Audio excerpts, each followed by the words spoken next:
everybody, this is Charlie and Froese, and we are two beards and a board game. Yep, today we're going to review Sub Terra, a game that we got off Kickstarter not too long ago. We've actually had this for a little while. Yeah, probably about a month or so. It's made by ITB. It's a British company. It's 1 to 6 players. It takes about an hour to play. It is a cooperative game. It's tile-based game. We love tiles. We love tiles a lot. You don't get a lot of tile games anymore, I don't think. As many as you used to. Basic premise of the game is you're underground trying to escape a cave. Yeah, you're cavers that fall down a chute and you land in a opening, and your goal is to explore the cave and trying to find your escape, your exit. You do that, everybody gets a character. There's 6 different characters. They all have different abilities that can help through the cave. I played as the bodyguard. He has extra health and can kill the horror, which is the monster that can come out to kill you, which is one of the many ways that this game will attempt to kill you. Right. There are a lot of them. It is your typical players take their turns and the game takes their turn sort of phase where you do all your exploring, your moving, whatnot. The game takes their phase that the monster moves if there's one in play. The game will then create some sort of event, whether it's flooding or releases gas or creates a tremor or there's a cave-in.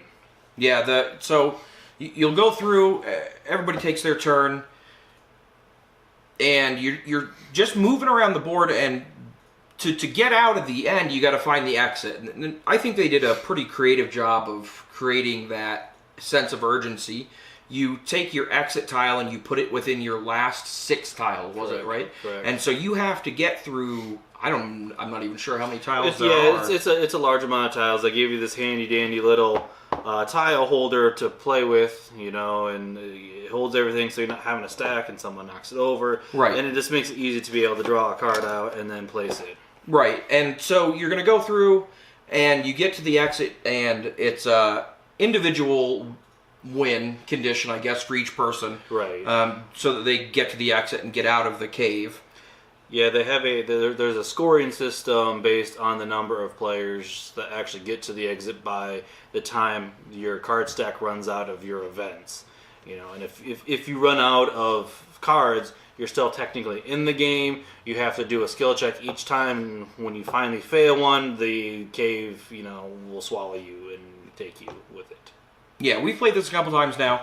The first time we got demolished, I would say. Yeah, there's definitely a good challenge with it. It's not a cruise through and you're easily going to win each time game, and we were playing on the easiest level too. Right, there are harder modes if you find the base mode is too easy. When you first set up the game, you choose there are some extra event cards that you can take out if you're not playing on hard. So we haven't played on hard yet. We did play it this last weekend.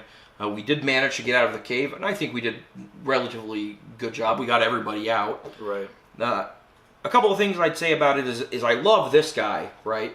I love this, but it does not go inside of your box. It would be great if you could just take this and put it in your box and keep your tiles in there, and then it would make setup time and put away time so much quicker. Yes, but it doesn't fit. Because the back is raised to keep them all angled down. It's taller than the insert allows in the box, so you have to break this thing down and then put it back together. And it's a little clunky to put together. And I know that makes me sound lazy. It takes some really, dexterous fingers to try to hold it in place and then slide these and then clip things until it stays together. Right, it's finicky. And the first time, to figure out how to even put it together first time was a challenge, in my opinion. I don't know. Right. The Kickstarter did come with three extra expansions. Right. We have not played with these yet, but they definitely look interesting. So look forward to another video once we get our hands into these and start adding in. I think they have new characters and stuff like that. Yeah, each expansion adds a new character. It has some new tiles in it, and it has new hazard cards as well. Yeah. So it keeps the game fresh. Yeah, the Kickstarter also gave us individual dice for everybody. Each character has their own die that you can roll, rather than the one that I think the base game would come with.